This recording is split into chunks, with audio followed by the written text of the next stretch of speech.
¿Qué tal? Muy buenos días, bienvenidos a un nuevo programa de Junta Médica. Hoy, 22 de mayo, es un día especial para nosotros, ¿no? Así es, cumplimos un mes al aire, un mes dedicados a enseñar todo lo que es salud preventiva y a la gente le encanta estas cosas. Claro que sí, ¿no? Un mes de la segunda temporada aquí en la Junta Médica y esperamos cumplir muchísimos más todavía, sobre todo con el apoyo de ustedes, los que nos ven todos los días. Claro que sí. Hoy día vamos a tocar un tema muy importante que son los cálculos renales. La gente está muy interesada porque pregunta qué puedo comer, qué no puedo comer, cómo los curo, cómo los trato. Aquí lo veremos. ¿Cómo me los quito también, no? Y la chancapiedra, esta planta milenaria conocida, ¿ayudará en el tratamiento de los cálculos renales? Veremos eso hoy día con nuestros amigos del Sensi. Empezamos el programa.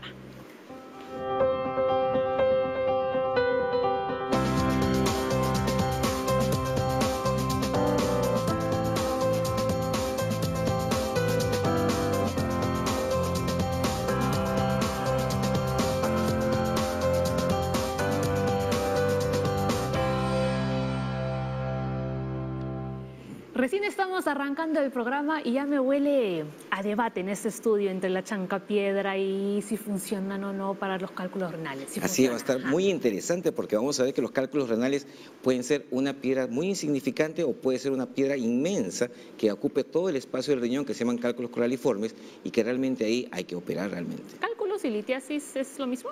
Es lo ¿Son mismo. Son Es lo mismo. Ajá. Lito significa piedra, cálculo es una piedra y vamos a ver más bien ahora cómo se forman, cómo podemos eliminarlo y cómo tratarlos. Así que ya saben, nuestro tema del día, los cálculos renales. También estaremos con Jorge Cabrera del Sensi para que nos cuente más sobre la chancapiedra y si sirve o no para tratar los cálculos renales. Pero también vamos a conversar sobre un tema interesante, es el caso de Vincent Lambert, ¿no? Es un, bueno, ya no es tan joven porque tiene casi 40 años ya este chico, ¿no? Tiene más de 10 años en estado vegetativo, está en un hospital en Francia. Así que vamos a ver qué está pasando con este paciente. Así es, muy bien. Bueno, ya les habíamos anunciado cuáles son los temas que vamos a abordar, así que ya lo saben, pueden empezar a enviarnos todas sus consultas, como todos los días, a las cuentas que tiene la Junta Médica en Twitter y, por supuesto, también en el Facebook. O si no, pueden llamarnos a la línea médica, que es el 619-0747. Un mes al aire, señores, todavía no me puedo aprender el número de la Junta Médica. Muy bien. Vamos directamente, ¿no?, con el caso de este chico que, como decía Leslie, ya lleva bastantes años en estado vegetativo. Lo que aquí nos interesa es saber si estar en un estado vegetal y estar en coma significa lo mismo. Sí, mira, es bastante interesante porque este paciente aparentemente tiene un daño cerebral irreversible, según lo que estaba leyendo, y está en un estado en el cual todas las funciones superiores no están funcionando. Él llegó a este estado, ¿no?, a causa de un accidente de moto. Así es. Entonces, lo que está pasando con él es que el paciente no está conectado con su entorno, ese es el punto. Entonces, tú puedes poner la mano así, todo el mundo pestañamos inmediatamente, él no está conectado con el medio, no se sabe si se escucha o no escucha, no come por sí mismo, no hace ningún tipo de actividad y está pues alimentado en forma artificial. Está postrado en una cama, estamos viendo varias fotografías, ¿no?, de Vincent, y lo vemos, por ejemplo, con uno de sus familiares, entendemos. Aquí el caso que hay todo un tema de debate, ¿no?, porque el hospital ya quería desconectarlo, quería dejar de alimentarlo, ¿no? Esto también era apoyado por su esposa, pero sin embargo sus padres están en contra de que lo desconecten, incluso apelaron al Tribunal Europeo de Derechos Humanos, ¿no? Y bueno, hasta el momento les han dado la razón, ¿no?, porque lo iban a desconectar, pero ordenaron que nuevamente lo sigan alimentando, o sea, que no lo dejen morir. Así es, él está vivo textualmente porque funciona el corazón, funcionan los riñones, funciona el pulmón, pero no está consciente de la realidad. O sea, él está, como quien dice, durmiendo con el ojo abierto. Porque él respira por sus propios medios, o sea, no lo hace a través de un aparato artificial. Sí, lo malo, en los casos de los pacientes que tienen coma, hay varios estadios de coma, en el cual el paciente está, como él, en un estado muy superficial y un estado en el cual está totalmente desconectado, durmiendo y no responde a nada. Entonces, las personas pueden no responder a nada, como que pueden responder al dolor, pueden, si tú le peñiscas, puedes sentir algo, o mover, por ejemplo, el cuerpo. ¿no? Son estados de coma muy suavecitos. El caso acá es bastante controversial porque está vivo en el sentido de que respira, pero ya no Son los piensa. vitales, como el corazón sigue funcionando. Entonces acá es bastante controversial porque imagínate que tengamos un familiar en este estado, desafortunadamente su cerebro ya no funciona, ya no está conectado, ya no va a poder hablar, escribir, pensar. Entonces ahí está el debate. ¿Qué hacemos con una persona que está en un estado en el cual no está conectado con el medio, pero obviamente es mi familiar y lo quiero tener aunque sea así? ¿Será justo o no será justo? Esto es el gran debate que existe actualmente en este tipo de pacientes. Incluso los padres de Vincent, ¿no?, han solicitado que se lo lleven a casa. ¿Es posible que un paciente en ese estado pueda ser llevado a su casa y sea cuidado allí? Mira, la indicación médica de quedarse, si los familiares se lo quieren llevar, pueden hacerlo. Se hace una cosa que se llama el retiro voluntario, que el familiar no quiere que lo atiendan en un centro médico, lo voy a tener en mi casa. Se lo pueden llevar a la casa, ya que no depende de máquinas, solamente depende pues, para alimentarlo y limpiarlo todos los días, podrían hacerlo. Claro. Pero realmente, bueno, pero para alimentarlo se lo alimentan a través de una sonda. La pregunta realmente es calidad de vida. Claro. Por eso es bastante controversial ver ese tipo de temas. Por eso que en algunos países está la eutanasia está aprobada, en otros no. En el caso de Francia no. En Francia no. Hay mucha idea religiosa, mucha idea médica. Entonces es una pelea diaria que tenemos. Sí, porque a veces. Incluso no los padres han pedido como que ayuda al presidente Emmanuel Macron. El presidente ha dicho, yo no me voy a meter, ¿no? Guardo mi distancia, ¿no? Voy a ser imparcial, pero el caso ha llegado incluso, ¿no?, hasta el Vaticano, que también se ha pronunciado. Claro, lo que pasa es que si tú ves ambas posiciones tienen sus pros y sus contras. Entonces uno no puede estar a favor ni una ni en contra de otra, pero sin embargo al final este paciente va a fallecer en algún momento, pero su calidad de vida no va a mejorar, va a seguir en la misma condición. Pero es una disyuntiva bastante grande para los familiares si es que nos ponemos en su posición. Sí, por ejemplo, hay pacientes así en los hospitales y uno habla con el familiar a decirle, si es un paro respiratorio, ¿quiere que le hagamos resucitación? Porque la idea es que a un paciente que yo le hago resucitación es para que pueda salir a algo mejor, ¿no? Y quizás... En el caso de él no va a mejorar ya. En teoría no, según lo que estaba leyendo, tiene un daño cerebral irreversible. Entonces él no va a mejorar. Entonces uno dice, bueno, si Dios se lo lleva, dejar la historia natural de la enfermedad, pero algunos familiares siempre quieren que lo resuciten para que quede lo mismo, para poder verlo así, pero uno diría... Pero siempre está la ¿eso esperanza, queremos? ¿no? Claro. Y además, los papás en concreto creo que son bastante conservadores católicos. Sí. Muy bien, bueno, dejamos de lado ya el caso de Vincent, pero bueno, queríamos comentar un poco, ¿no?, esta diferencia entre el estado vegetativo y el estado de coma. Y ahora sí queremos presentarles a nuestro médico invitado, el doctor Cristian León, nefrólogo del Hospital Cayetano Heredia. Doctor, con usted enseguida vamos a conversar sobre los cálculos renales. Le voy a pedir que nos dé una breve, sí, pero brevísima introducción sobre lo que vamos a conversar, porque en un ratito tenemos que irnos a la pausa, así que a ver, chiquitito, una breve introducción, por favor. ¿Qué tal? Buenos días, Paola, Leslie. Encantado, como siempre, de estar con ustedes.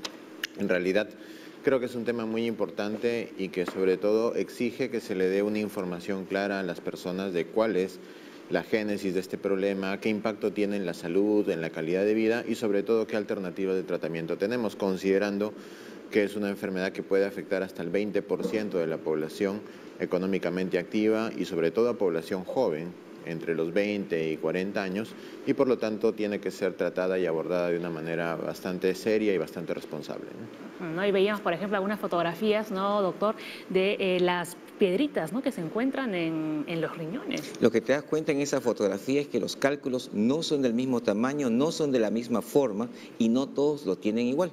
Por eso que también el tratamiento es individualizado, porque también contienen diferentes sustratos, diferentes materiales, y hay que ver de qué son para ver cómo lo vamos a tratar. Muy bien, así que ya lo saben, enseguida regresamos aquí en la Junta Médica, vamos a hablar de los cálculos renales, envíenos sus consultas, ya volvemos.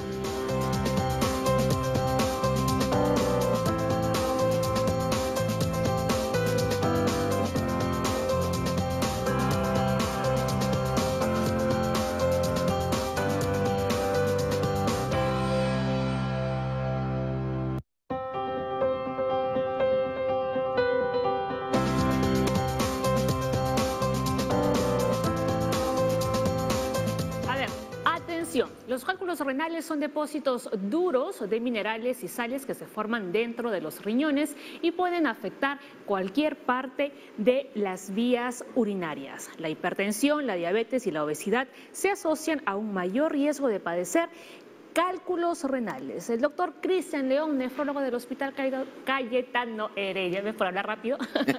Y el doctor Leslie Soto, médico internista e infectólogo del mismo hospital también, nos acompañan hoy aquí en el programa. Doctor Cristian, leíamos en el enunciado, ¿no?, la hipertensión, la diabetes y la obesidad. Así es, como comentamos justamente antes de empezar este bloque, en realidad, esta enfermedad, que es una enfermedad altamente prevalente, tiene una gran cantidad de factores de riesgo, pero para ello tiene que generarse 3 situaciones que hagan que la persona desarrolle cálculos, ¿no? La primera tiene que ver con los estilos de vida, y los estilos de vida inadecuados conducen también a la hipertensión, a la diabetes y la obesidad. Entonces hay una relación indirecta entre esas condiciones y la probabilidad de formar cálculos, ¿no? Una persona que se alimenta mal, que digamos a raíz de esa mala alimentación empieza a subir de peso, empieza a desarrollar hipertensión, pues definitivamente va a tener, si confluyen además 2 factores más, como la predisposición familiar, genética, hereditaria y una baja cantidad de consumo de líquidos en el día, va a desarrollar cálculos, ¿no? Entonces tendríamos personas, entonces, Cristian, que podrían, en teoría, nacer con la probabilidad de hacer cálculos, y un grupo de personas que, además, por sus malos hábitos alimenticios y en síndrome metabólico, ¿no?, gente gordita, con presión alta y diabetes, también podrían hacerlo. Así es, ¿no? La predisposición genética es básica y fundamental, y es más, inclusive la presentación de la enfermedad a edades muy tempranas, en niños, por ejemplo, suele más o menos predecir que esa persona va a desarrollar una serie de complicaciones a raíz de los cálculos, ¿no? Entonces, esta es una enfermedad de gente mayor, pero cuando se presenta en niños, pues en niños muy niños, estamos hablando de neonatos, lactantes, infantes o preescolares, es una condición grave y que hay que tratar de manejar. Y además, en el otro extremo de la vida, donde las personas ancianas debutan con cálculos, también es una condición que tiene que estudiarse a profundidad, porque podría ser el resultado de una enfermedad más grave como un cáncer, por ejemplo. Doctor, cuando ustedes van a abordar esta enfermedad, los cálculos renales, ¿solo lo va a ver el nefrólogo o trabajan en equipo con otras especialidades? Esta condición es una de las condiciones que requiere un manejo multidisciplinario, ¿sí? Porque en cierta forma esta es una enfermedad nefrourológica metabólica. Entonces, si es un problema metabólico, tenemos que trabajar de la mano con los endocrinólogos, que son los que manejan enfermedades metabólicas como la obesidad, el sobrepeso, y además una condición muy frecuente que tiene que ver con la formación de cálculos, que son problemas de la paratiroides, que es una glándula endocrina. Tenemos que trabajarlo de la mano con los urólogos, porque finalmente cuando un cálculo necesita ser extraído, el procedimiento urológico, quirúrgico o no quirúrgico lo va a realizar el urólogo, ¿no? Entonces, es una enfermedad que requiere hasta cierto punto de la intervención de 3 especialistas, ¿no? El nefrólogo, que tiene que ver la parte renal, el endocrinólogo, la parte metabólica, y finalmente el urólogo, cuando el cálculo exige ser tratado quirúrgicamente. Y aquí en la Junta Médica contamos también con la especialidad de endocrinología. Nos hacemos una brevísima pausa y enseguida se une a la mesa del programa de hoy, que hablamos de cálculos renales, la doctora Elizabeth Salsa-Vilca. Ya regresamos. Salva Vilca.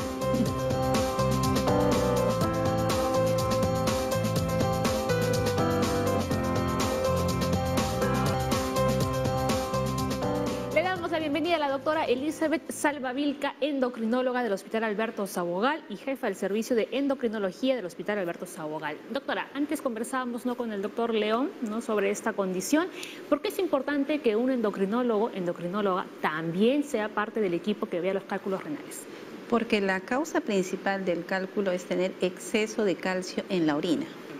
Y hay ciertas condiciones de hormonas donde eso sucede, ¿no?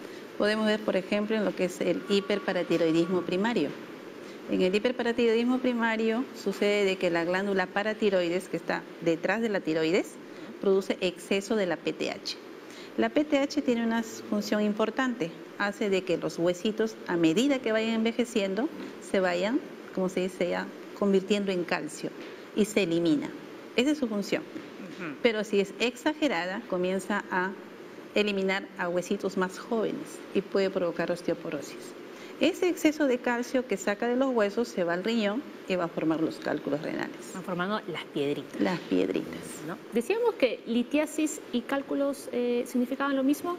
Son sinónimos. La enfermedad como tal es litiasis renal, que repito es una enfermedad metabólica, pero lo que conduce la litiasis renal es a la formación de cálculos renales. Entonces, litiasis es la condición y el resultado final es la formación de cálculos o litos renales, ¿no? Uno puede tener estas piedritas en el riñón durante mucho tiempo y no nos damos cuenta. Por supuesto, ¿no? Sí, es por el tamaño. Claro. O sea, el uréter tiene 4 milímetros. Si tengo un calculito de 1 milímetro, 2 milímetros, está ahí nadando, como dice. Incluso hay unas ecografías que dicen arenilla, ¿no? Entonces, esos son, mientras no le duele al paciente, no lo siente. La gran mayoría de cálculos son asintomáticos durante gran parte de la vida.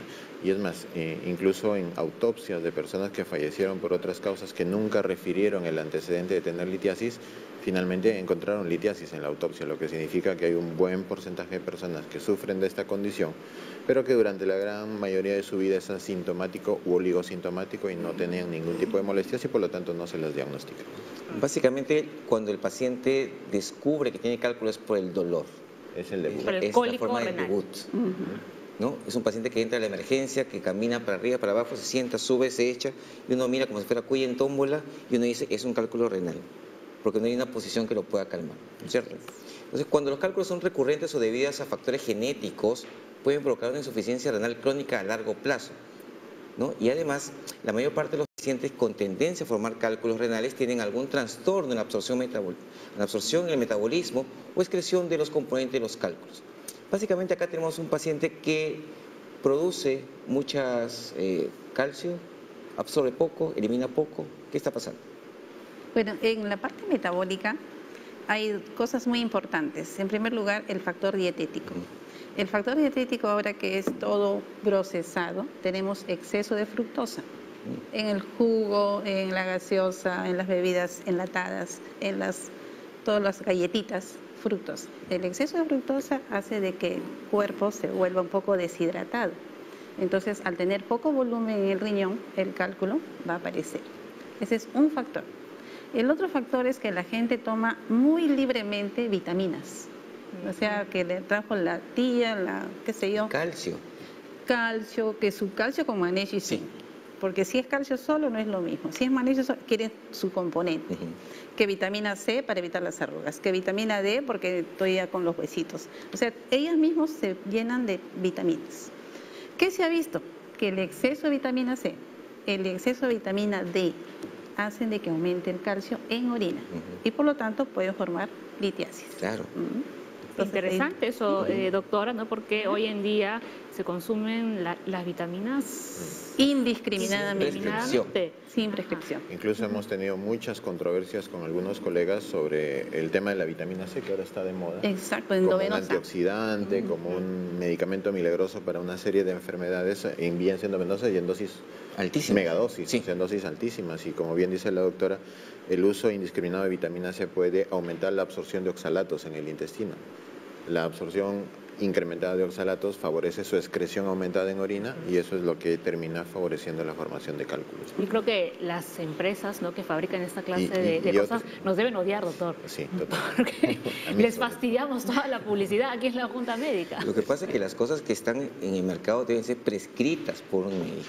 Porque hay gente que sí la necesita, pero no todo el mundo. Porque alguien me dice, voy a ponerme vitamina C porque mis amigos están colocando, porque ya tengo 50 años, porque ya estoy mayor, ¿no? Y las personas, por ejemplo, en la consulta lo más clásico es, mujer adulta más de 50 años, voy a tomar calcio porque me han dicho que me descalcifico. Y a la dosis que quiere. Exacto. Ahora, mucho cuidado porque, de hecho, que la persona, la mujer posmenopáusica, puede desarrollar osteopenia, osteoporosis. Claro.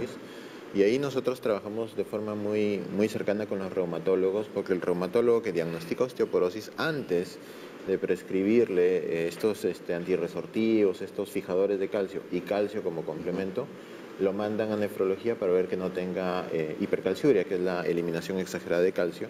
Porque, ¿qué pasa? Que si este paciente osteopénico, osteoporótico, tiene hipercalciuria, es decir, una excreción exagerada de calcio en la orina y empieza a tomar calcio, lo va a eliminar. Claro. Y no, ni va a resolver el tema de la osteoporosis y finalmente puede desarrollar cálculos. Entonces, por eso es que No va a creo, absorber nada. no, lo absorbe, pero lo elimina, ¿no? Yo siempre suelo decir, ¿no? El organismo y el cuerpo es tan sabio, y el riñón fundamentalmente es muy sabio, que cuando uno consume algo que no necesita, el riñón lo bota. Entonces, estas personas que consumen vitaminas, calcio, vitamina D, vitamina C de forma indiscriminada, lo único que están consiguiendo es tener una orina muy cara, ¿no? Porque todo lo que están gastando en consumirlo lo están eliminando por la orina, ¿no? Eso es cierto. Muy bien, a ver, algunos síntomas de los cálculos renales: náuseas y vómitos, escalofríos, hematuria, sangre en la orina. Estos síntomas, doctores, aparecen cuando la enfermedad ya se ha convertido en algo crónico o cuando recién está debutando. Esos síntomas son característicos principalmente de la forma aguda de la litiasis, que es el cólico renal, ¿no? Cuando el cálculo, como bien dijo la doctora, empieza a migrar y es un cálculo de un tamaño mayor que el diámetro del uréter, ese cálculo se va a incrustar, se va a enclavar en el uréter y va a producir una inflamación que va a generar un dolor muy intenso, que es el dolor del cólico renal, que como bien lo dijo el doctor Soto, es tan o más intenso que el dolor que produce el parto. Así se lo compara semiológicamente. No puedes ni caminar, literalmente. No, al contrario, en realidad uno está moviéndose de un lado a otro porque no encuentra posición para aliviar el dolor. Y eso a veces viene acompañado de otros síntomas como náuseas, vómitos y sangrado por la orina, ¿no? Si hace fiebre, yo sí me preocuparía porque ya estaríamos hablando de un cálculo que se ha complicado con infección urinaria y que eso tendría que tener además un tratamiento mucho más profundo y mucho más cuidadoso. Una pregunta en el Facebook, vamos a empezar ya a ver cómo se forman estos cálculos. Richard Merino dice, ¿a qué se debe que mis riñones forman arenilla muy seguido? Eso se debe, en primer lugar, a una mala hidratación. Nosotros bebemos muy poca agua. Entonces, si tenemos ya la predisposición a tener cálculos, ¿cómo evitar de que aparezcan otros? Porque se sabe que si uno tiene un cálculo, le retira, vuelve a tener en unos 10 años otro cálculo. Entonces, para evitar eso, tiene que tomar agua. Lo normal de agua que uno debe tomar es 8 vasos. Pero si tengo predisposición a un cálculo, tengo que tomar 12 vasos. O sea, mucho más agua. Mucho más cantidad de agua. Y con respecto a lo del agua, también para complementar, está bien, es lo que decimos, no hay que tomar 8 o 12 vasos de líquido, pero eso también depende de la actividad que uno hace, ¿no? Porque si uno hace mucha actividad física durante el día y tiende mayor tendencia a deshidratarse, necesita tomar mucho más líquido, ¿no? Y también no cualquier agua, ¿no? Porque para un paciente con cálculos, por ejemplo, el agua mineral no sería la mejor opción, ¿no? Tendría que tomar agua filtrada, agua desionizada o agua hervida, pero no agua mineral, ¿no? Menos agua hervida fría puede ser. Menos gasificada, ¿no? No, llevas en la tetera tu agua. Y la hierves o compras un filtro, bueno, sé que a veces es difícil por temas económicos, pero si uno está en las posibilidades de poner un filtro de agua en la toma de agua potable, pues en buena hora eso le va a ayudar, ¿no? El consumo de sal, el consumo excesivo de sal. También es un predisponente, ¿no? El sodio se excreta en la orina y arrastra calcio. Entonces, ahora nuestro consumo de sal debe ser moderado. Nosotros a veces tenemos, como dice el paladar, demasiado fino en querer más saladito, ¿no? La comida peruana es así. Se supone que debemos consumir en un promedio de 4 gramos por día, pero nosotros consumimos de 5 a 6 gramos, ¿no? Y si tenemos cálculo, deberíamos bajar hasta 3 gramos. ¿Y ahora qué significa 3 gramos? Es no echarle sal a la comida. Y hay un detalle, ¿no? Les voy a graficar claramente por qué nuestra dieta peruana es muy salada. Cuando uno come un pan francés, un pan tiene 6 gramos de sal. Sí. O sea, ya sobrepasa comiendo la cantidad un pan de sal al día, ya sobrepasaste tus necesidades diarias de sal. Lo que significa que todo lo demás ya es básicamente un exceso, ¿no? Exceso, así es. Muy bien. A ver, ¿cuáles son los factores de riesgo? Disfunciones del metabolismo, diabetes, hipertiroidismo, obesidad, hipertensión arterial, abuso de ingesta de carnes rojas, algunos medicamentos, abuso de laxantes y además infecciones recurrentes del tracto urinario. De acuerdo con esos factores de riesgo, ¿podríamos añadir algunos más? Están la mayoría. Claro que faltan unas 3 entidades endocrinológicas, que son el hipertiroidismo, la acromegalia y el síndrome de Cushing. Todos ellos son entidades donde el exceso de esas hormonas son hipercalciúricas, ¿no? Entonces producen cálculos renales. Doctor. Sí, de acuerdo con todos ellos. Inclusive el tema de los medicamentos, hay una gran variedad de medicamentos y antibióticos que pueden facilitar o precipitar la formación de cálculos. Por ejemplo. Entonces, por ejemplo, las penicilinas, todo el grupo de las penicilinas tienen la tendencia a formar cálculos. Algunos diuréticos como las tiazidas, por ejemplo, que pueden aumentar digamos, la producción de ácido úrico en la sangre, y eso también podría eventualmente favorecer la formación de cálculos de ácido úrico, ¿no? Y aquí en este listado de factores de riesgo hablamos de abuso de ingesta de carnes rojas, porque a veces leemos carnes rojas, ya no como carne roja. Y yo le agregaría además vísceras y mariscos, ¿no? Que son también alimentos que tienen mucho si es, digamos, abuso. una cantidad excesiva, a ver si la Claro. gente va a dejar de comer porque va a pensar que va a tener cálculos renales. Lo que pasa es que hay que tener en cuenta cuál es lo apropiado de comer carnes rojas, ¿no? ¿Cuánto necesitamos nosotros de proteínas por día? Nosotros necesitamos de 0.8 a 1 gramo por kilo de peso, ¿no? O sea, por decir, si tengo 60 kilos, debo consumir 60 gramos de proteína. Y la carne roja en un promedio de unos 80 gramos, o sea, ¿qué es 80 gramos así a grosso modo? Es el tamañito de la palma. Entonces, este tamañito ya tiene 20 gramos de proteínas. Entonces, si yo consumo ese tamañito en el almuerzo y uno similar en la cena, ya estoy consumiendo 40. Me faltan 20 gramos. Esos 20 gramos está en lo que consumo en el desayuno. Un par de huevos, un promedio de 30 gramos. Y por los vegetales que también tienen proteínas, tranquilamente llego a mis necesidades de 60 gramos. Entonces, lo importante es si puedo consumir carne roja, claro. Si es que solamente para prevenir cálculos, sí puedo consumir carne roja si no tengo otra patología. Pero el tamaño es importante. ¿Ya? Eso es importante, ¿ya? No exagerado. Entonces, una parrilla, ¿ustedes cuándo se comen? Uno así un bistec a lo pobre. Imagínense, Bistec a ¿ya? lo Una pobre. sábana. Todas Así es. las proteínas del mes. Hablando de las comidas, Jennifer Romero del Facebook nos dice, ¿qué alimentos provocan cálculos? En exceso, obviamente. Sí, las carnes son una de ellas. En exceso. En exceso, todo lo que es carne, o sea, no es carne roja nomás, ¿ah? Es pollo, pescado, Vísceras, como dice el doctor. las vísceras, los alimentos enlatados, ¿no? Y los alimentos procesados. O sea, es distinto comer, por decir, mi lechuga de mercado que mi lechuga ya congelada.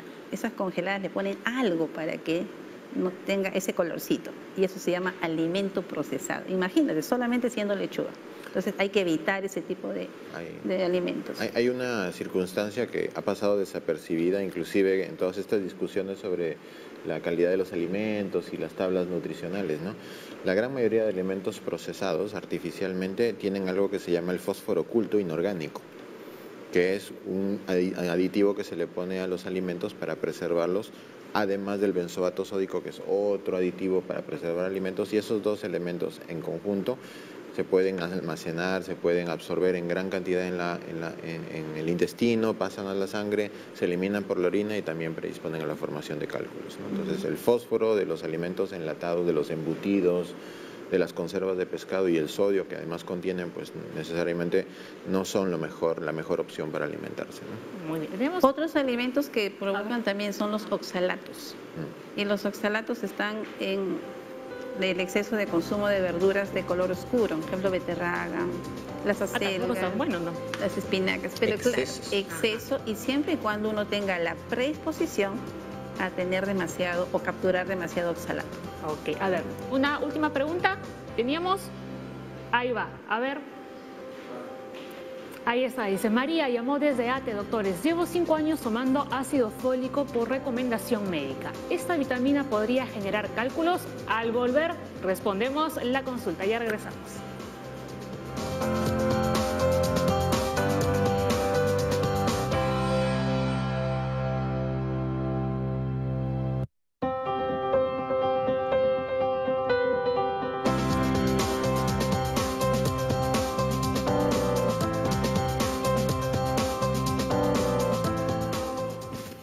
Y estamos en nuestro bloque natural con Jorge Cabrera del CENSI. Jorge, contigo no vamos a develar si realmente la chancapiedra sirve o no sirve para los cálculos renales. Muy buenos días, Paola, ¿Cómo doctor estás? Leslie. Los estás? saludos de nuestro jefe institucional, el doctor Hans Vázquez, y el doctor Omar Trujillo. Bueno, hablando de la chancapiedra en esta oportunidad, estamos hablando de una planta de la Amazonía del Perú, aunque su distribución también podría llegar a la costa, sobre todo por el norte del Perú. ¿Esta planta sí es peruana? Es una planta, digamos, de distribución nativa, ¿no? Pero también la podemos encontrar ampliamente en el mundo, ¿no? Podemos decir que es la chancapiedra más famosa es Phyllanthus niruri. Sin embargo, acá también tenemos un tema, doctor Leslie Paola, acerca del nombre común. Chancapiedra puede ser atribuido a muchas especies también, del género Phyllanthus sobre todo, o algunas otras especies de la familia Euphorbiaceae, ¿no? Respecto a si esta planta nos puede ayudar o no nos puede ayudar, y la respuesta es que tiene muchos estudios relacionados a temas renales, a temas de cálculos también. Ya hay algunas investigaciones, algunas evaluaciones que ha recibido esta planta, pero no solamente para eso, ¿no? Pero sí podríamos empezar diciendo que la chancapiedra, por el mismo nombre que tiene, es una planta pues que ha tenido que ser probada académicamente en otros países, sobre todo, donde han comprobado, por ejemplo, doctor, de que reduce los niveles de presencia de calcio en la orina, ¿no? Han hecho algunas evaluaciones a pacientes que tenían excesos de calcio en la orina y les han dado a beber chancapiedra y los niveles de calcio se han reducido. Entonces esto llevó a estos investigadores a profundizar un poco más acerca de los estudios y ellos in vitro lograron demostrar de que el extracto de chancapiedra ayuda a que no se formen los cristales de calcio y que se inhiba en todo caso en una fase inicial la formación de cálculos, ¿no? Entonces, ya por ese lado hay algo de investigación y algo de evidencia científica acerca del uso de esta planta. Pero no solamente para eso, ¿no? La chancapiedra también, escuchaba a los doctores hablar del síndrome metabólico, ¿no? De cómo los cálculos están relacionados con síndrome metabólico. Bueno, la chancapiedra tiene estudios también de propiedad hipoglicemiante y también de reducción de colesterol en la sangre y reducción de la presión arterial. Es decir, investigación, ¿no es cierto?, en algunos casos ya clínica, esto lo tengo que decir en otros países, ¿no?, acerca de las propiedades de esta planta y que sirven para reducir azúcar, colesterol, ¿no?, y en algunos casos baja la presión también en algunas personas. Jorge, entonces podríamos decir, yo también estaba leyendo ese estudio de que baja el calcio en la orina, pero alguien que tiene un cálculo formado, una piedra en el riñón, con esa piedra no podemos hacer mucho. Así es, las experiencias, doctor, ¿no?, la bibliografía también lo especifica así, que ese ya es un tema, pues, que es, bueno, va a tener que recibir un tratamiento especializado. Una persona que tiene un cálculo, ¿no?, de considerable tamaño, puede tomar toda la chancapiedra que quiera y no va a pasar absolutamente nada, va a seguir con su dolencia, va a seguir con su mal. Así que nosotros repetimos, y esto lo hacemos siempre, que la persona que esté tomando chancapiedra, para nada esto quiere decir que deje de acudir al médico o que deje su consulta, ¿no? Más bien que le refiera tal vez al profesional médico acerca de qué está tomando y el personal médico se va a encargar incluso de aconsejarle aún mejor. Claro, porque si tenemos estudios en los cuales dicen que hay menos expulsión de calcio en la orina y el calcio en la orina se forma en la piedrita, como un preventivo puede ayudarse como algo coadyuvante al tratamiento. Así es, los investigadores dicen que en fase inicial, ¿no es cierto?, Ahí de sí formación de cálculos, ayudar. esta planta puede ayudar, ¿no es cierto?, sobre todo en la prevención de la formación de cálculos. Perfecto, sí, justamente lo que estamos viendo. Y dime, Jorge, ¿qué dosis hay que tomar por día? ¿Cómo es? ¿Qué Claro, cantidad? porque vemos diferentes Hay varias presentaciones, ¿no? acá. Acá tenemos la planta fresca, ¿no?, que le hemos traído de nuestros jardines botánicos. Este es Phyllanthus niruri, es la chancapiedra, una planta, es una hierbita que llega a crecer hasta 60 centímetros, ¿no? Acá tenemos la presentación de planta seca, ¿no? La puede encontrar la gente en los mercados embolsada, pero hay un tema con esto, ahorita le voy a decir, doctor Leslie Paola. Y también ya encontramos filtrantes, ¿no? Digamos que ya los filtrantes ya tienen proceso de calidad un poquito más exigente. Cuando nosotros revisamos incluso los filtrantes o las cajas, una de las cosas que recomendamos a todas las personas que puedan comprar estos productos es que revisen, ¿no es cierto?, el registro sanitario del producto. Claro. En cambio, por ejemplo, si revisamos esta bolsita, no tiene. Entonces ya por ahí hay algo que le falta y que ya el mercado está proponiendo, pues, digamos, regularizarlo, ¿no? Esta bolsita filtrante tiene aproximadamente 1.5 a 2 gramos de de chancapiedra ya secada y pulverizada. Y eso va en una taza de agua. La recomendación, ¿no es cierto?, es que nosotros podríamos tomar chancapiedra por un mes y dejar de tomar por otro mes, doctor Leslie, ¿no? Con la chancapiedra sí hay que tener, digamos, ese hábito de poder descansar la toma, ¿no? Es decir, yo no me puedo pasar todo un año tomando chancapiedra todos los días, ¿no? Sino que la recomendación que hacen los profesionales es que se descanse, ¿no? Tomo un mes, al siguiente mes reposo. Y también, doctor Leslie, recomendar que yo no puedo tomar solamente chancapiedra en todo el día o toda la semana, ¿no? Hay otras infusiones que yo podría tomar. Como bien nos han dicho los doctores, los médicos, hay un tema de toma de agua también. Entonces, la chancapiedra tiene estudios también, provoca diuresis, ¿no? Eliminación de líquidos, pero esto va a funcionar mejor si es que yo tomo agua. Si yo no tomo agua, ¿no? ¿Cómo podría funcionar Porque esto? tenemos una consulta, a ver, que nos ha llegado a través de las redes, a través del Facebook. Percy Aguilar nuevamente nos escribe. Gracias, Percy, por vernos todos los días. Vamos a invitar un día al programa, creo, a Percy. Es un fan de Junta Médica. Aparte de la chancapiedra, ¿existen otros productos naturales o farmacéuticos que nos puedan ayudar a eliminar los cálculos? Pregunta para ti, Jorge, pero también pregunta para los doctores en la mesa al otro lado. Así es. En el tema de plantas medicinales hay algunas que se asocian con la chancapiedra, ¿no? Por ejemplo, achote es una planta relacionada con chancapiedra. Por ejemplo, palo de goma es una corteza que cuando la hierven comienza a expulsar una goma, ¿no es cierto?, que la juntan con hojas de achote y también con chancapiedra, y es una bebida, y yo lo he comprobado, altamente diurética, ¿no? A uno le hace buscar baño casi de inmediato, ¿no? Es muy rápido. Entonces, sí, por ejemplo, este palo de goma es una planta diurética que también ayuda a expulsar líquidos, la manayupa, ¿no? Y estoy hablando de plantas, doctor Leslie, que ya inclusive han ingresado dentro del sistema médico, por ejemplo, de salud, ¿no? Que ellos las utilizan dentro de su terapia de medicina complementaria, ¿no? A ver, vamos a ver qué opinan o cuál es la respuesta en todo caso de nuestros médicos en la mesa. Doctora Salvavilca, doctor León.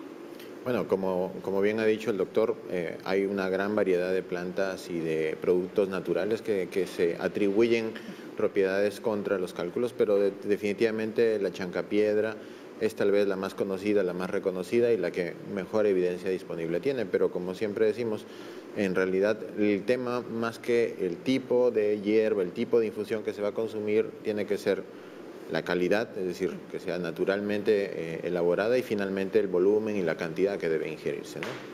Y en cuanto a los fármacos, que también era parte de la consulta de Percy. Ok, sobre el ácido fólico. No, fármaco. No, a ver, ¿puedo volver a poner la pregunta, por favor, ahí en Switch? ¿Se había algún fármaco también ayude a prevenir la formación de cálculos? Más que fármacos, en realidad, por ejemplo, para las personas que tienen cálculos a base de ácido úrico, es decir, los que hacen hiperuricemia, gota, y tienen además la predisposición a formar cálculos, lo que solemos dar es medicamentos para alcalinizar la orina. En ese contexto están los medicamentos a base de citrato, ¿no? Citrato de potasio, que puede ayudar a que la orina se vuelva alcalina, y una orina alcalina disminuye la precipitación de ácido úrico. Claro, ¿no? Justo acaban de poner la pregunta, y la consulta en concreto era si hay algunos fármacos que ayudan a eliminar los cálculos. Ok, sobre la eliminación de cálculos, a ver, se ha probado muchísimo sobre una gran cantidad de fármacos. Tal vez los únicos fármacos que han sido eficaces en la expulsión de cálculos de menos de 1 milímetro de diámetro, que son los menos, dicho sea de paso, son los alfa bloqueadores, que son medicamentos que paradójicamente se utilizan para el tratamiento de enfermedades prostáticas, tipo la tamsulosina o la prazosina. Entonces, esos medicamentos que en cierta forma ayudan a relajar la musculatura lisa del uréter, favorecen el pasaje de un cálculo pequeño y consecuentemente su expulsión. Pero esos medicamentos básicamente están limitados a cálculos de pequeño tamaño y que en cierta forma podrían eliminarse de esta forma. La gran mayoría de cálculos que tienen tamaños intermedios o grandes van a necesitar otro tipo de procedimientos, tanto extracorpóreos como la litotripsia, y en algunos casos, cuando el cálculo ya alcanza un tamaño considerable, procedimientos quirúrgicos, ya sea laparoscópicos o a través de cirugía abierta. Doctora Elizabeth. Sí, también hay que recomendar dentro de lo que es lo natural, la alimentación. Y cuando tenemos tendencia a formar cálculos, hay que consumir frutas que tengan potasio, porque el potasio ayuda a que se prevenga la formación de cálculos. O sea, es el plátano, es la papaya, la naranja, que son ricas en potasio, que se debe consumir. Muy bien, tenemos otra consulta también, a ver, relacionado a este tema. Cecilia Ramírez, me dijeron que tenía litiasis de 3 milímetros y estoy tomando chancapiedra. ¿Me ayuda? A ver, vamos a ver los dos lados de la respuesta. Por un lado, Jorge. Bueno, yo creo que el doctor ya fue claro, ¿no? El doctor ya nos explicó que cálculos de demasiado tamaño, pues la chancapiedra no va a surtir demasiado efecto ahí, ¿no? Y él ya habló de algunos procedimientos que se van a llevar a cabo, ¿no? Para poder tratar esos cálculos de 3 milímetros, ¿no? Que es un tamaño ya considerable, ¿no? Yo pienso que el doctor ha sido sumamente claro y me parece y le agradezco realmente la precisión con la que nos ha dado su información, porque en relación a la chancapiedra, como bien dice, hay muchos estudios observacionales y la gran mayoría de ellos han estado limitados a cálculos de menos de 1.5 milímetros, ¿no? O sea, su eficacia clínica en pacientes que botan evidentemente calcio en la orina ha sido estudiada en pacientes con litiasis que tienen tamaños muy pequeños de cálculos y hasta cierto punto, incluso en ese tipo de pacientes, la chancapiedra no ha logrado demostrar que sean eficaces para expulsar el cálculo, no así para evitar o prevenir la eliminación de calcio. Para un tamaño de esa magnitud es posible que no le vaya a ayudar a expulsarlo, que le puede ayudar si es que el desorden de la paciente es la eliminación de calcio en orina, le puede ayudar a prevenir la formación de nuevos cálculos o que este cálculo en cierta forma aumente de tamaño, pero es poco probable que le ayude a expulsarlo. Perfecto. Muy Sí, bien. entonces podemos concluir, Jorge, que la chancapiedra nos sirve mucho para evitar formación de cálculos en alguien que los puede formar porque me bota calcio en la orina. Correcto. Pero una piedra que yo tengo en el riñón ya formada, la chancapiedra no me va a chancar esa piedra y no la va a destrozar o destruir, que es lo que la gente piensa. Sí, así es. El nombre nos podría engañar un poco, ¿no? Entonces hay que ser claros que no es que yo me tomo la infusión y como que hay, ¿no es cierto?, como que está chancando la piedra adentro. No, no es así, no es así, sino que lo que favorece es una expulsión precisamente de lo que ayuda a formar ese cálculo. Entonces, calcio. Está la palabra correcta, doctor Leslie, Paola, es la prevención. Claro. Es decir, yo puedo tomar esta infusión como un agua más de tiempo dentro de las tantas infusiones que yo podría disponer acá en nuestro país, ¿no es cierto? Entonces, Pero ¿qué no mejor? como un tratamiento específico. Salvo que el médico pueda también, de repente, Paola, ¿no es cierto?, recomendarlo, ¿no? El médico sabe qué medicación puede dar y también podría recomendar. Y además, usted se puede ayudar tomando infusiones de chancapiedra. Claro, pero sí. acá no podemos dejar de acudir al médico, ¿no?, que es el personal apropiado para este tema. Sí. Muy bien, agradecemos al biólogo Jorge Cabrera un día más por haber estado aquí en Junta Médica. No se pierdan la próxima semana porque vamos a hablar también de otra planta Muy usada. importante, se lo vamos a contar el día que hablemos, ¿no?, de ella.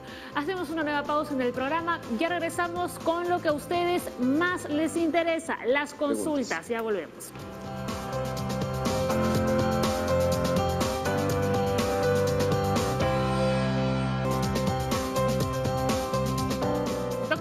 Consulta, aquí en el monitor. A ver, María llamó desde ATE. Llevo 5 años tomando ácido fólico por recomendación médica. ¿Esta vitamina podría generar cálculos? Felizmente que no. El ácido fólico no. Y todas las vitaminas del grupo B no producen cálculos. Esa es la parte buena. Todas se eliminan. Sí. Cuando hay un exceso de vitamina B, gracias a Dios, se elimina, como dice Cristian, el cuerpo sabe lo que necesita. Pero es normal que la siga Sí, que tomando. la siga tomando. Claro que Muy sí. bien, a ver, Alberto Leonardo, ¿los cálculos renales también podrían afectar a la prostatitis? La verdad que no hay una relación entre una y otra situación. Si quisiera ver, pensando que podría haber relación entre próstata y formación de cálculos, yo diría que cuando uno tiene, por ejemplo, crecimiento prostático y eventualmente eso desarrolla una obstrucción, la obstrucción sí puede condicionar la formación de cálculos, ¿no? Lo que conocemos como uropatía obstructiva, donde las vías urinarias están obstruidas y la orina no fluye adecuadamente y en cierta forma se estanca. Esa orina estancada sí puede precipitar la formación de cálculos, ¿no? Pero prostatitis como inflamación No hay prostática. relación. A ver, Desde Chaclacayo, de Isilia, nos ha llamado y dice, fui operada de cálculos en la vesícula, pero ahora me han encontrado arenilla en los riñones. ¿Qué tratamiento me ayudaría a disminuir los cálculos? Yo creo que lo principal es saber de qué tipo es el cálculo. Eso ayudaría mucho a definir el tratamiento, ¿no? Si es de calcio, o si es de ácido úrico, o si es de fosfato. Entonces, eso ayuda a definir el tipo de alimentación que va a recibir y el tipo de tratamiento. O sea, no eliminen. Si tienen cálculos y expulsan, es valiosísimo que lo rescaten y se le lleve para que a se investigar. analice. Exacto. Ahora, ahí, a propósito de esa pregunta, hay una creencia arraigada en la población, que es errónea, dicho sea de paso, de creer que si uno tiene cálculos en la vesícula, también puede hacer cálculos en los riñones y viceversa. O sea, los cálculos de la vesícula no tienen nada que ver con el cálculo de los riñones, ¿no? Entonces son situaciones diferentes que no están interrelacionadas y el tener una u otra no te predispone a hacer cualquiera de esas dos situaciones. Ahora vamos con la siguiente consulta. Carmen nos escribió a través del Facebook. Dice, ¿las pastillas para la presión alta pueden producir cálculos? No, salvo, como dije, en personas que sufren de gota o de producción exagerada de ácido úrico, las tiacidas, la hidroclorotiacida, que se usa a veces para el tratamiento de la hipertensión, sí puede producir la formación de piedras por exceso de producción de ácido úrico. Pero paradójicamente, para la hipercalciuria, que es el desorden que bien hemos comentado, que es el más frecuente en las personas formadoras de cálculos, las tiacidas, o sea, los diuréticos, que además son tratamientos antihipertensivos, ayudan a la disminución de la eliminación de calcio. Entonces, habría, como bien dice Leslie, saber exactamente cuál es la razón por la que forma cálculos, de qué están constituidos estos cálculos, para saber exactamente qué es lo que hay que trabajar, ¿no? Claro, lo otro interesante es que cualquier persona que tome medicación crónica, en sus controles, el médico va a chequear cómo le está yendo. Entonces, si alguien está tomando pastillas para la presión arterial, para la diabetes, para la tiroides, para la paratiroides, para cualquier enfermedad, sus controles van a hacer que el médico le diga, está yendo bien, hay que cambiar acá, hay que aumentar, hay que bajar, y no pensar en que voy a dejarlo porque me va a hacer daño. El médico para eso lo está controlando. Muy bien, vamos con la siguiente consulta. Anaís dice, a mi hijo de 7 años le diagnosticaron cálculo en el riñón izquierdo. ¿Cuál es el tratamiento más indicado para que lo elimine? Bueno, como dije hace un momento, depende del tamaño, de la consistencia, del tipo de composición y de la ubicación, ¿no? Dependiendo de esas tres características se decide el tipo de intervención, pero lo más importante es que no es natural que un niño de 7 años tenga cálculos. Lo más probable es que tenga una enfermedad renal congénita que se llama acidosis tubular renal.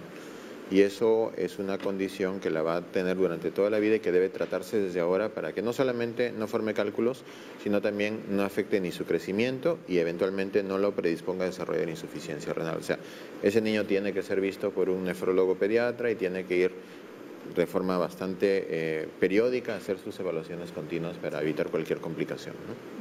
Y en todo caso, ¿cuáles son las pruebas que debería hacerse este pequeño para que se confirme el diagnóstico? En general, las pruebas para cualquier paciente que tiene este defecto metabólico se llama estudio metabólico de litiasis renal, que incluye la medición en orina de todas las sustancias que hemos conversado, ¿no? Calcio, ácido úrico, fósforo, oxalatos, citratos, electrolitos y medir el pH en la orina, además de pruebas sanguíneas para ver que no haya un exceso de calcio, que no haya un exceso de paratormona, como bien dijo la doctora, y que su función renal esté adecuadamente preservada, ¿no? Eso es un estudio específico que se hace en hospitales y en clínicas, que se llama Estudio Metabólico Básico y Avanzado de Litiasis Renal. Y después sus imágenes, ¿no? Para determinar exactamente la ubicación, ¿no? Un renograma o una placa, ¿no? Para ver dónde está. Solo una cosita con respecto a las imágenes, porque también esa es una creencia errónea en la población. Los cálculos no se diagnostican ecográficamente. O sea, la ecografía es un examen malísimo para diagnosticar litiasis en los riñones, puesto que su sensibilidad es muy baja, es operador dependiente y generalmente nunca ve los cálculos que son los que producen síntomas, los que están en la zona del uréter o los que están migrando hacia la zona de la vejiga. Por eso es que cuando hay sospecha alta de litiasis, lo que corresponde hacer es un estudio más preciso, que puede ser la urotomografía o la tomografía espiral multicorte sin contraste, ¿no? Para evitar cualquier riesgo sobre el riñón y que va a dar el diagnóstico final. Cristian, ¿qué me dices del consumo de lácteos? Porque como la leche tiene calcio, alguien tiene un cálculo sin saber mayor estudio, le quita la leche y todos los productos lácteos. Mira, esa es una buena pregunta porque las personas que forman piedras por calcio a veces piensan que no deben comer calcio y es al revés. Es al revés. No sé si usted puede... Sí, claro, o sea, esa es una creencia que, como dicen, el mismo médico lo dice, oh, tienes cálculo, entonces ya, lácteo solo una vez al día o nada. Sí. Y se ha visto de que el calcio tiene una protección, porque cuando va al intestino se une al oxalato. Y al unir, el oxalato es el principal, como se dice, predisponente para los cálculos. Entonces, se debe conservar las 3 raciones de lácteo por día, sí, aunque tenga cálculo. Importante. Más consultas. Elizabeth, mi hijo de 25 años es deportista y toma proteína en polvo desde hace 6 años. ¿Estos suplementos le podrían generar cálculos al riñón? Ayer hablábamos si podían generar problemas, ¿no?, en el hígado, ahora en el riñón. Vamos al riñón ahora. Claro, el exceso de proteínas hace daño, o sea, uno tiene que saber cuánto consume. Es cierto que si es deportista de alto impacto, sus requerimientos de proteínas pues no van a ser 0,8, puede llegar hasta 1,2 gramos por kilo, pero no puede pasar de eso, porque en primer lugar el cuerpo no lo va a aprovechar y ese exceso de proteína, más aún si es de origen animal, va a producir cálculos en el riñón. Yo más que los cálculos me preocuparía por la función de sus riñones, porque como bien dice la doctora, el consumir proteínas en exceso y sobre todo los deportistas de alta competencia, los que practican halterofilia, fisicoculturismo y que consumen cantidades ingentes de creatina y de otro tipo de proteínas, aumentan la filtración renal y llevan a desarrollar algo que se llama hiperfiltración. Es el riñón de lo que normalmente funciona al 100%, trabaja al 200, 250%, y eso a la larga termina llevando a desarrollar insuficiencia renal. No son pocos los deportistas de alta competencia, ya hemos tenido la desgracia de tener incluso seleccionados nacionales que han terminado haciendo insuficiencia renal justamente por este tipo de prácticas. Así que hay que tener mucho cuidado y no autoinducirse el consumo de este tipo de proteínas sin antes haber pasado una evaluación médica previa. Y no solo los que son deportistas de alta competencia, sino muchos los que van al gimnasio, ¿no? Es que el También gimnasio toman es proteína. un negocio, ¿no? Entonces llega el joven a entrenar y lo primero que le presentan son todos esos potes de preparados, ¿no?, nutricionales, según ellos. Eso es malo. Entonces, ¿se debería tomar por un tiempo, luego descansar y si eso volver a tomar o...? Dependiendo del requerimiento. Por eso debe ir una La evaluación supervisión. nutricional primero, ¿no?, y ver sus requerimientos. Claro. Muy bien. A ver, la siguiente consulta, rapidito. Wendy, mi madre de 58 años tiene la vejiga neurogénica por una lesión medular. Por ello, se realiza cateterismo intermitente cada 8 horas. ¿Esta condición le podría producir cálculos renales? Definitivamente, ¿no? Como dije hace un momento, la uropatía obstructiva, por cualquier razón, incluyendo vejiga neurogénica, es un factor que puede predisponer a la formación de cálculos. Por ende, la forma de prevenirlos en el caso de la señora es que la señora esté bien hidratada y tal vez no ser, digamos, hacer el cateterismo de una manera más frecuente, ¿no? Porque el mantener la orina retenida durante mucho tiempo es lo que va a llevar a la formación de cálculos. Entonces, cada 8 horas tal vez no sea una buena opción y debería aumentar la frecuencia del cateterismo para hacer que la orina pueda fluir y no mantenerse retenida en la vejiga. Cada 4, cada 6 horas. Sí. Ajá, muy bien. Doctores, las conclusiones finales, son sus recomendaciones. Bueno, las recomendaciones importantes, como siempre, la parte endocrinológica es algo muy definida, ¿no? Cualquier alteración hormonal para nosotros los médicos, pero lo más importante para la población es la parte nutricional. Entonces, consumir lo que debe ser, no exagerar en lo que es exceso de carnes, ya saben las porciones, que es muy importante, no porque coman más proteínas van a estar mejor alimentados, el cuerpo necesita equilibrio. Tener un equilibrio también en el consumo de frutas y verduras, por favor, todo de origen fresco. Ya se ha visto que todo lo congelado lamentablemente es con añadidos que nos hace daño. Consumir sus lácteos, los lácteos son sencillos de predecir. Uno necesita 1500 miligramos por día. ¿Qué es eso? 50 gramos de queso es 500. Una tacita de leche o una tacita de yogur completa la ración. Se dice que las mujeres menopáusicas deben consumir más lácteos, es cierto. Pero si consumen lácteos y no hacen ejercicio, no les sirve de nada. Y entró, salió. ¿Ya? Y por favor no se automediquen. Cualquier requerimiento que se supone debe ser absuelto por lo que es un fármaco, con consulta médica. Doctor León, nos vamos rapidito. Simplemente decirle a la gente que es importante que reconozcan esta enfermedad como una enfermedad grave y que en cierta manera, si no se trata y no se lleva adecuadamente, puede llevar a la insuficiencia renal. O sea, me parece mentira que ahora sigamos viendo pacientes con insuficiencia renal que requieren diálisis producto de una enfermedad prevenible como esta, ¿no? Muy bien, nos vamos. Vamos ya. 10:04, mañana a las 9 en punto. Regresamos con más Junta Médica.